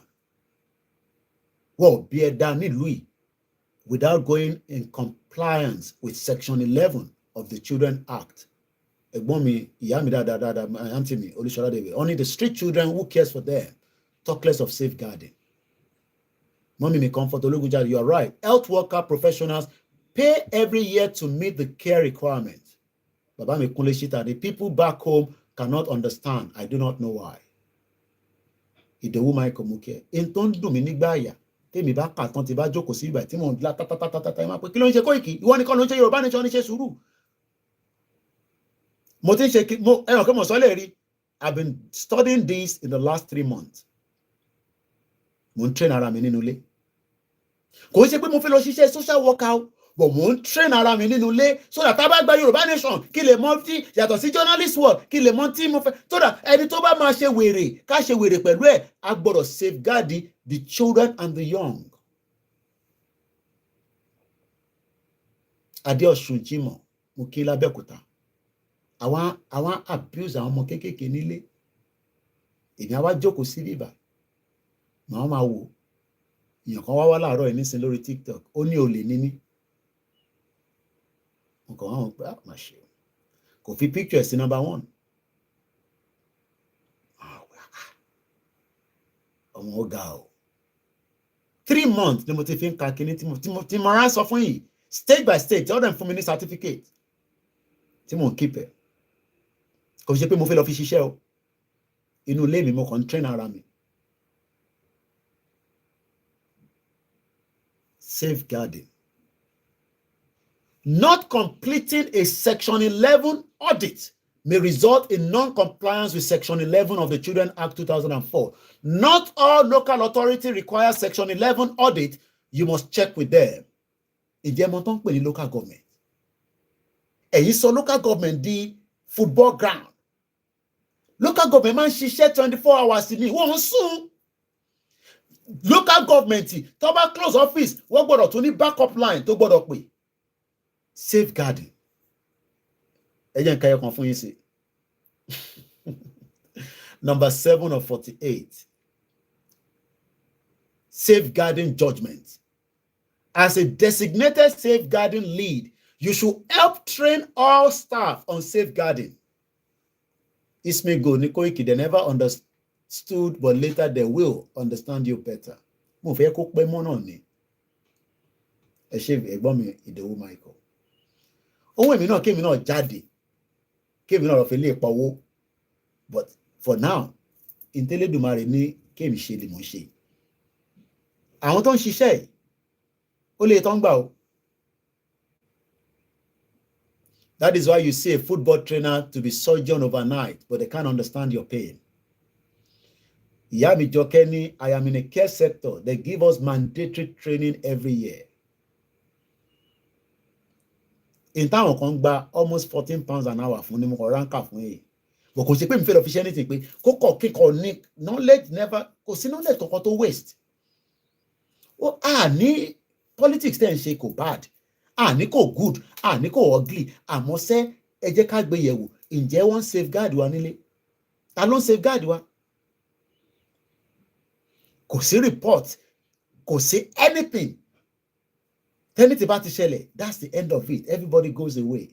Iṣẹ́ local government nìyẹn.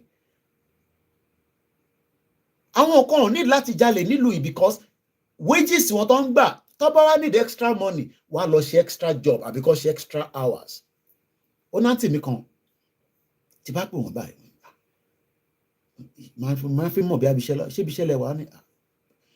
Ó yẹ kó ti pull out there. But nítorí ọ̀rọ̀ Yorùbá Nation wọ́n sì ń ṣe extra job láti fi máa fund ẹ̀. And I'm not joking. And she's working in a very fantastic. Mo lè sọ bí tó ti ń ṣiṣẹ́ fún yín. Some people, they tell me where they're working. Very fantastic job. Àwọn ṣe lè rí pé táwọn yẹn bá fún ẹ ní reference, wọ́n gbọ́dọ̀ dẹ̀ lóò lẹ́sẹ̀kẹsẹ̀.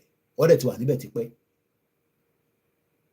Gbogbo brain láwọn ọmọ Yorùbá fi gbé wá sí sector kankan. Kò wá ń ṣe pé ìtorí pé èèyàn jẹ́ ọmọ Ondo state.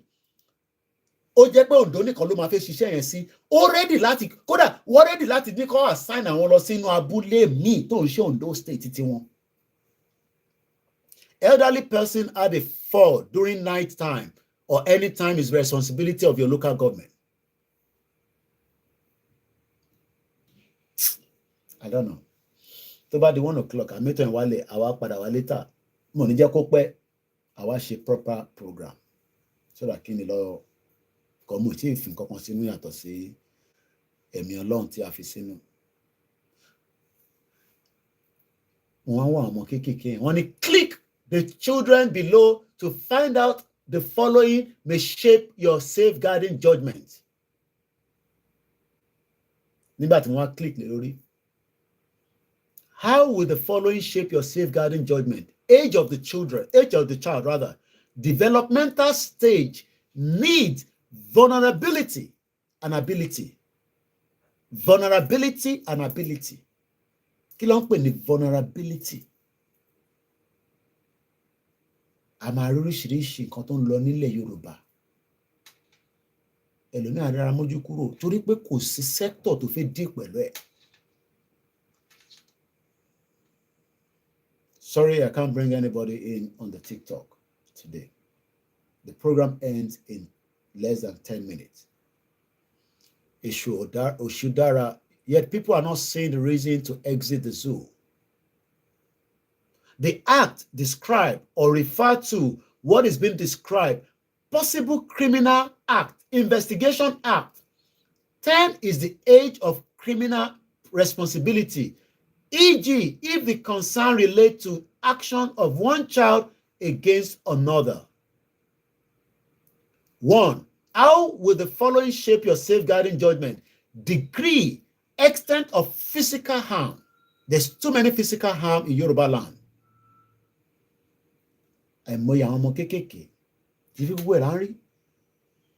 Abuse, child abuse. Duration and frequency, extent and degree of premeditation, degree of threat or coercion. Yeah, agba tom. O ma ta obo ni di ni o. Yeah, wa. Yeah. She fe tom. So many abuses is going on in Yoruba land.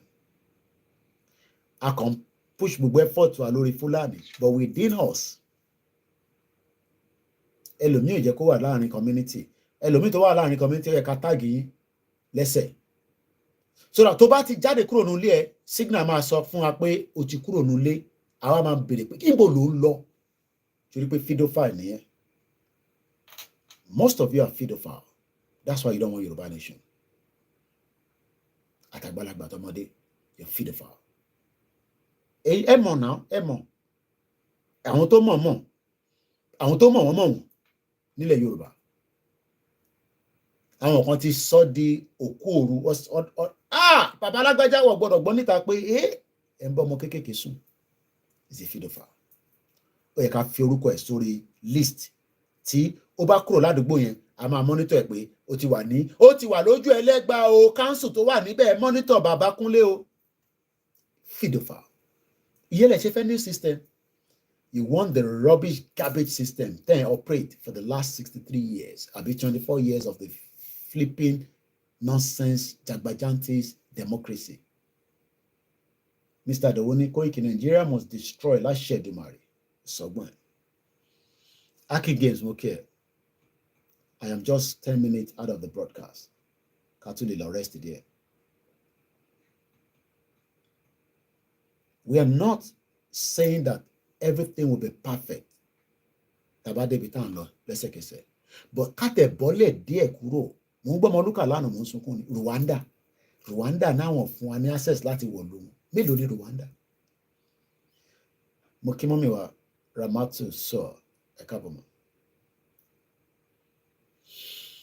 And on that note, that is just one out of so many things I do. Ẹ mọ́ kọ́ mọ́ sọ fún yín.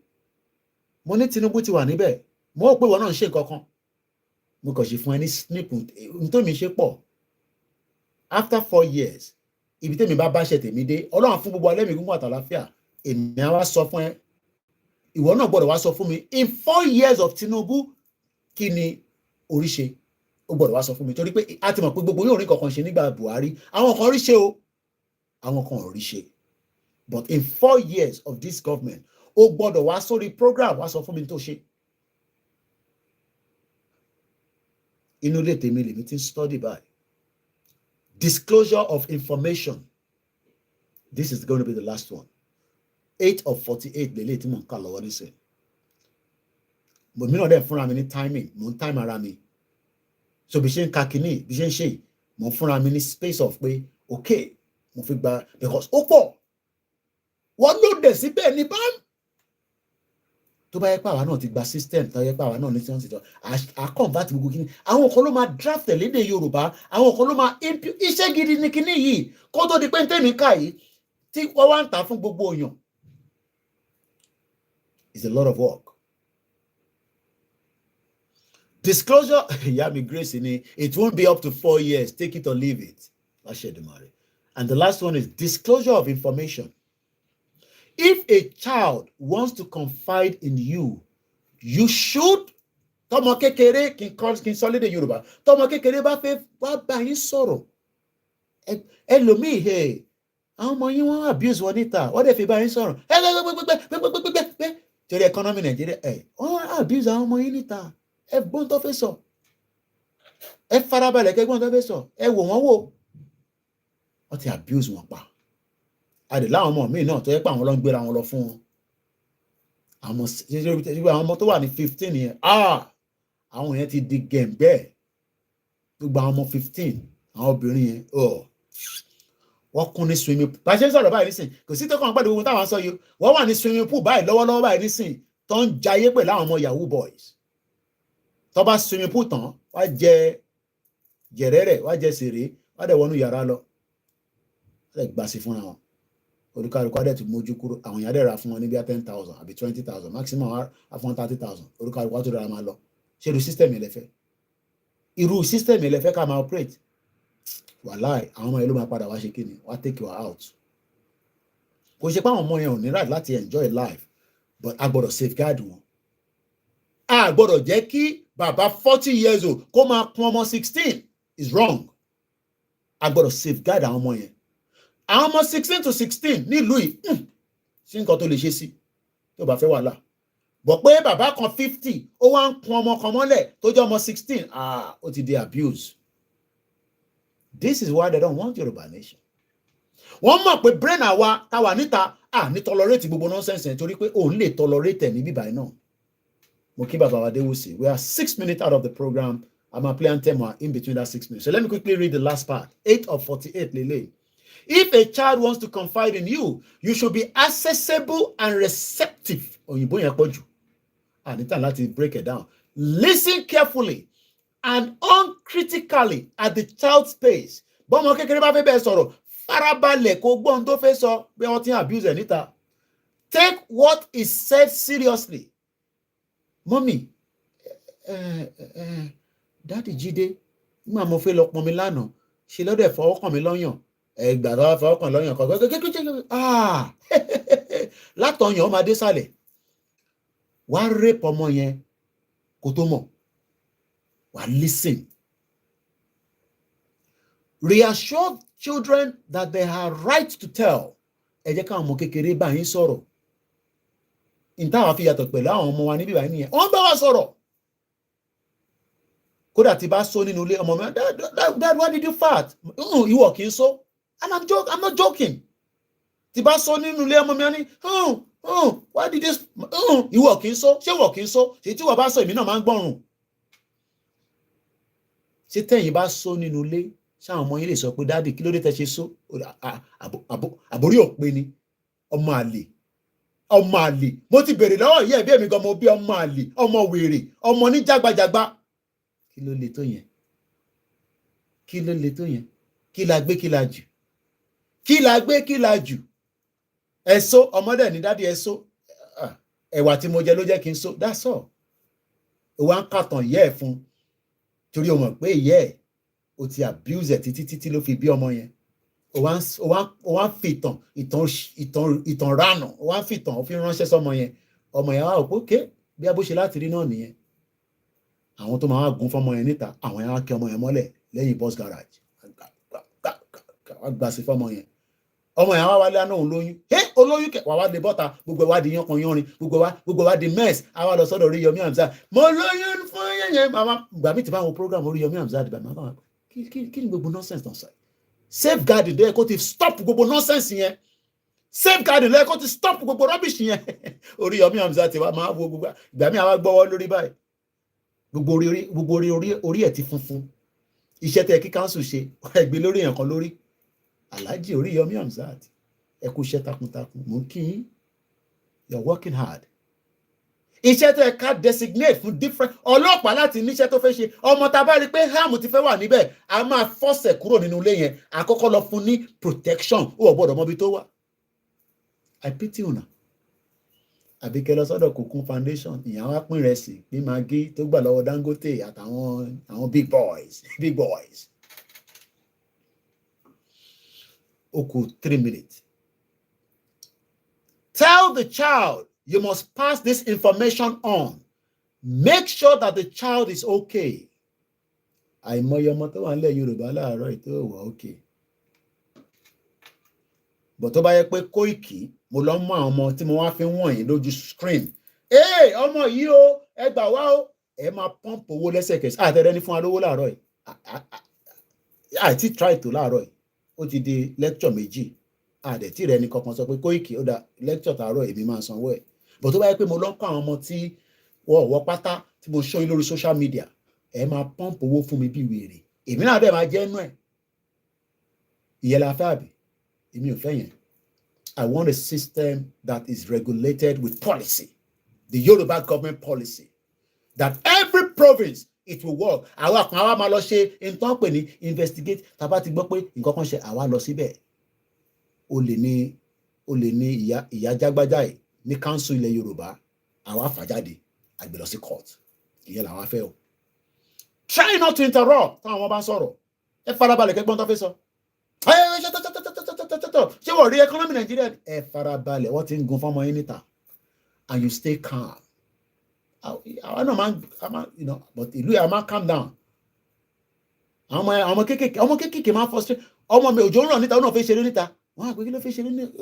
Nítorí tó sọ fún wọn ní school nìyẹn pé òjò ń rọ̀ ṣeré nulẹ̀ irọ́ ni o. Ṣeré níta làwọn sọ fún àwọn ọmọ wa.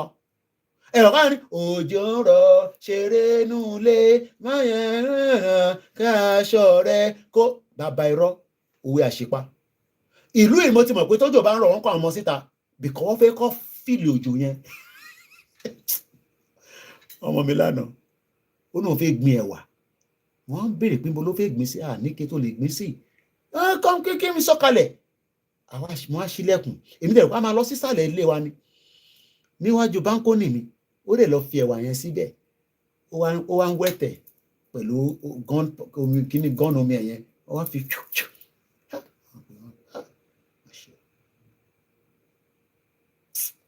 This is how far we can go. Thank you so much, everyone. My name is Olami Koiki. Ilẹ̀ Oòduà kò ní bàjẹ́ fún wa. Láṣẹ ètò run àrè láwọn tó láyé tó lọ́run. Bẹ́ẹ̀ fẹ́ bẹ́ẹ̀ kọ̀ kò ní sọ àwa. Thank you so much once again. And as we play the anthem, we will start going, and I'll be back 5 hours, 6 hours. But àníyẹ kó pẹ́ kílẹ̀ tó ṣú ká tó padà wá, so that we have ample time. Ráyè ṣe 3 hours lánàá.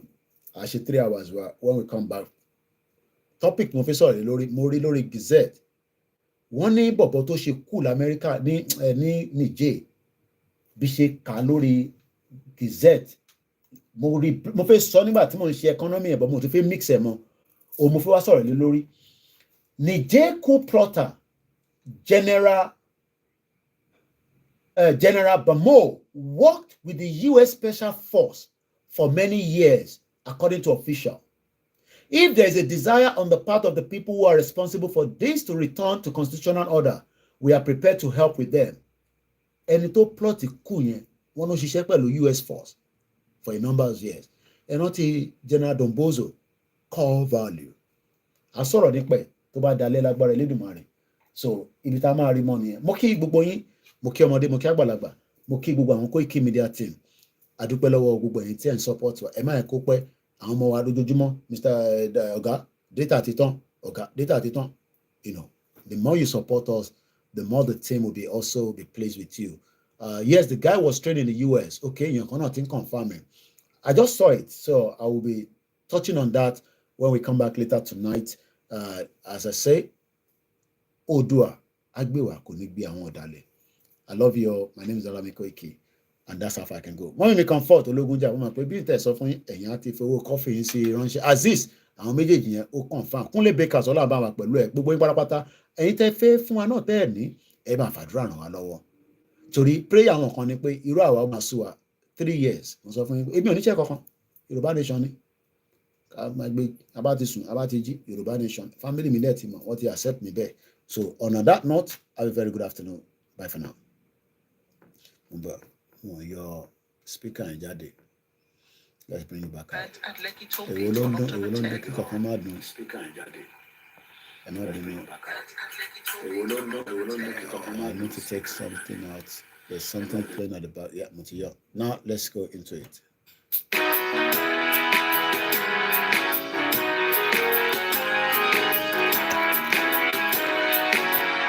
Ìtumọ̀ pé ń kàwé nínú. Orílẹ̀-èdè. Ẹ ṣe mọ́ nínú comfort ológun ìjà. Thank you so much. Kàgbéga.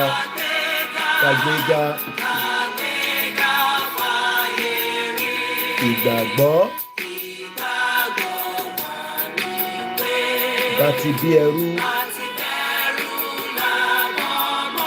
Ẹ jẹ́ ká ṣiṣẹ́. Thank you so much, everyone. Ká ṣiṣẹ́. Ìṣọ̀kan. Ní kẹjẹ́. Tẹ̀síwájú. Ọgbọ̀ ire. Àtòhun. Ọmọ Odùduwà. Bọ́ sí ipò. Ìwọ ni ìmọ́lẹ̀ ògo adúláwọ̀.